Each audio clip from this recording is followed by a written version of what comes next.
Hello and good evening. You're watching AWANI Tonight with me, Farhana Sheh. The government will allocate 2 billion ringgit as seed funding for the National Energy Transition Facility.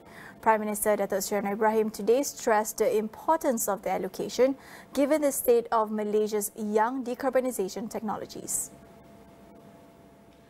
Considering Malaysia's current state of mature decarbonisation technologies, our progress will significantly hinge on alternative energy sources and robust regional and international collaboration. In this regard, the government will allocate 2 billion ringgit as seed fund for the National Energy Transition Facility. As Minister of Finance, I'm very familiar with this. They will only applaud when you announce the billions, not otherwise. Now, this facility will enable catalytic blended finance to ensure a seamless flow of financial resources towards energy transition projects that are marginally bankable or yielding below market returns. For example, investment in EV value chain, hydrogen, and CCUS technologies. Anwar added that to ensure holistic energy planning and policy development, the National Energy Council will be activated to monitor the progress of the NETR. In May this year, the government set out a target to achieve 70% renewable energy installed capacity by 2050 and lifted the ban on cross-border trade in renewable energy. The government plans to hold the first meeting of the National Energy Council (NEC) as early as October this year. Economy Minister Rafizi Ramli said the NEC will determine high-level strategic directions and policies, allowing for the working committees to coordinate and report the progress in turn. The National Energy Council, to be chaired by the Prime Minister, and which the Ministry of Economy is Secretariat, would set forth high-level strategic directions and policies allowing for the working committees to coordinate and report the progress in turn. And Datuk Seri, we plan to hold the first sitting of National Energy Council as early as October this year, inshallah. Meanwhile, Economy Minister Rafizi Ramli says Malaysia's inflation rate remains under control after the country's consumer price index continued to ease to 2% in July. He says controlling inflation is a priority for the government in order to reduce the cost of living burden on the people. Rafizi said the latest figure recorded reflects a continuous trend of increasingly stable prices, marking an 11th month continuous decline in the inflation rate since September last year. He also said the government will be taking proactive measures to further bring down the cost of living, including formulating policies to limit approved permits APS and import permits IPS. Additionally, the government is looking to improve anti-monopoly and competition regulations to ensure the market is more competitive so that goods and services can be appropriately priced. As a tribute to the unsung heroes, media practitioners will receive a 1-month rebate for their mobile phone bills next month. Communications and Digital Minister Fahmi Fazil said this incentive is expected to involve more than 10,000 media practitioners throughout Malaysia. Fahmi said further details will be announced later upon completion of coordination with telecommunication companies involved such as TM for Unify Mobile, Celcom Digi, Maxis, U Mobile and YTL Communications for Yes. The minister earlier launched the 5G Rahmah package and the Rahmah Civil Servants Postpaid Incentive. The former is a 5G device bundle data plan priced at 60 ringgit a month with a minimum 60 GB of data, with the choice of either a Samsung A14 5G or Honor 90 Lite 5G at prices as low as 240 ringgit. The first 100,000 subscribers from the B40 group will also be eligible for 120 ringgit subsidy on smartphones purchase. Open to all Malaysians, the 5G Rahmah package is offered from August 31st to December 31st, 2023 and the Civil Servants Rahmah Postpaid Incentive from September 16 to December 31st this year. The government plans to install the gamma spectrum water monitoring system in Langkawi, Johor, Pahang and Sandakan to monitor radioactivity levels in Malaysian waters. This follows the release of treated water from the Fukushima nuclear plant into the Pacific Ocean, raising concern among the public on the ocean's radioactivity level. According to Science, Technology and Innovation Minister Chang Lee Kang, the other devices, in addition to the station already established at the University Malaysia Sabah Jetty in Kota Kinabalu, will be installed in stages as soon as possible. Lee Kang added that the move is not specifically in lieu of Fukushima water release, but to also monitor the radioactivity levels in Malaysian waters due to activities in China, Taiwan and Korea. He assures the public that any abnormal change in the level will be detected fast and early, with the information also to be shared with other ASEAN countries. The Gamma Spectrum Water Monitoring Station was set up in collaboration with the European Union to monitor any increase in radioactivity levels in real time as a precautionary measure. Last Friday, the country's atomic energy regulatory body, Atom Malaysia, confirmed there has been no increase in radioactivity levels detected in the country's waters. The data from the cockpit voice recorder CVR of the aircraft that crashed near Elmina town in Shah Alam 2 weeks ago has been successfully extracted and retrieved.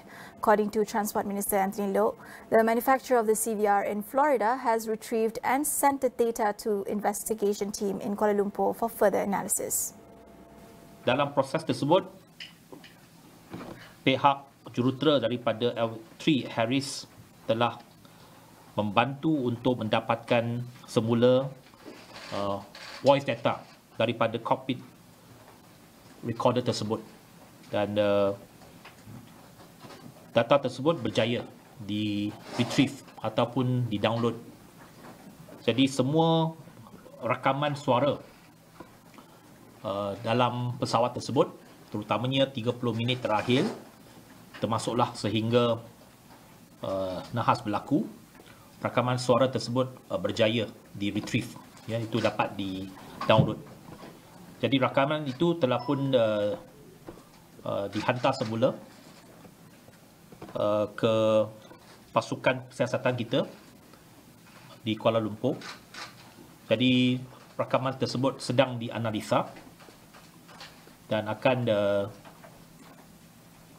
dibuat siasatan, dan laporan awal akan dikeluarkan 30 hari selepas insiden, iaitu dalam masa kira-kira 2 minggu lagi kita akan menyiapkan laporan awal.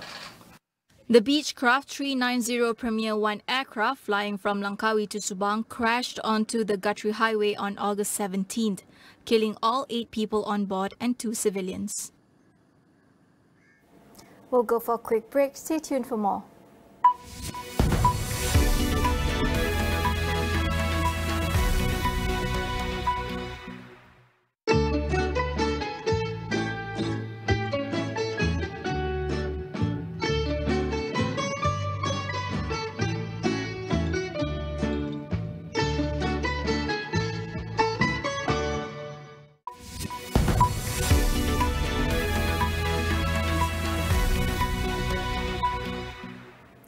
Welcome back. British Transport Minister Mark Harper said it would take days to resolve the widespread disruption to flights into and out of the country after air traffic control systems were hit by a technical problem. Over 1,500 flights were cancelled on Monday after air traffic controllers were forced to switch to manual systems. Harper added that government officials did not believe the technical problem was the result of a cyber attack. Heathrow Airport, Britain's busiest hub, said late on Monday evening that schedules remain significantly disrupted, adding that travellers should contact their airline before heading to the airport. Airlines said they were making changes to their schedules to try and fly as many people as possible, but some planes and crews were not where they should have been. Toyota Motor Corp will suspend operations at all of its assembly plants in Japan from today due to a malfunction with its production system. This will likely bring the domestic output to a standstill for the world's top automaker. A spokesperson from Toyota said they were still looking into the problem, but it was likely not due to a cyber attack. The malfunction, the spokesperson said, meant it has not been able to order components. All except 2 local plants have been affected, causing Toyota to suspend operations at 12 of its plants on Tuesday morning, with 2 remaining online. All 14 will be suspended from the second shift on Tuesday. Operations at the world's largest automaker by sales ground to a halt in 2022 when one of its suppliers was hit by a cyber attack.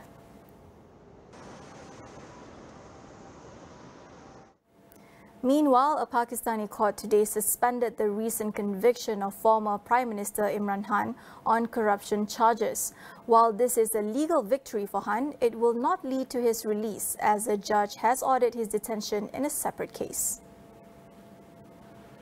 Today, the Islamabad High Court suspended Khan's 3-year sentence on charges of illegally selling state gifts during his tenure as Prime Minister from 2018 to 2022. He will not be released, however, as he is being held on at least one other charge of leaking state secrets. As a result of the corruption conviction, Khan has also been banned from standing in elections for 5 years. The 70-year-old former cricket star has been at the centre of political turmoil since he was ousted in a parliamentary vote of no confidence in April 2022.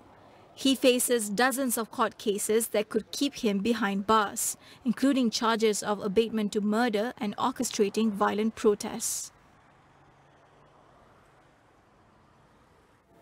Iraq has hanged 3 people convicted of a 2016 bombing in Baghdad that killed more than 300 people and injured hundreds more. It was the deadliest single bombing in Iraq since the US-led invasion in 2003. Prime Minister Mohammad Shia al-Sudani's office said the executions were carried out on Sunday or Monday. It did not name those executed.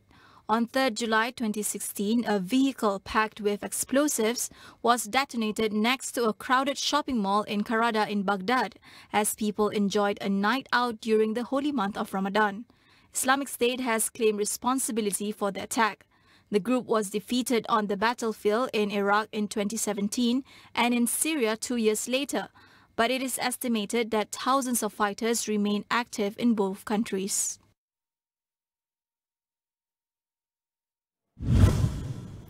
In a world first, scientists say that an 8-centimeter worm has been found alive in the brain of an Australian woman.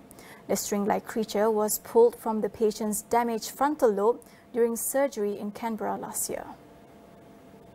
The parasite was discovered in the 64-year-old woman after she complained of abdominal pain, forgetfulness and depression. Scientists say the roundworm could have been there for up to 2 months. While scientists are familiar with parasites in humans, a worm this large has never been found alive in a human brain before. Researchers warn that the case highlights the increased risk of diseases and infections being passed from animals to humans. The roundworm is common in carpet pythons, non-venomous snakes found across much of Australia. Scientists say the woman most likely contracted the roundworm after collecting a type of native grass beside a lake near where she lived, which she cooked and ate. The patient is said to be recovering well. That wraps up AWANI tonight. I'm Fana Sheh. Thank you for watching.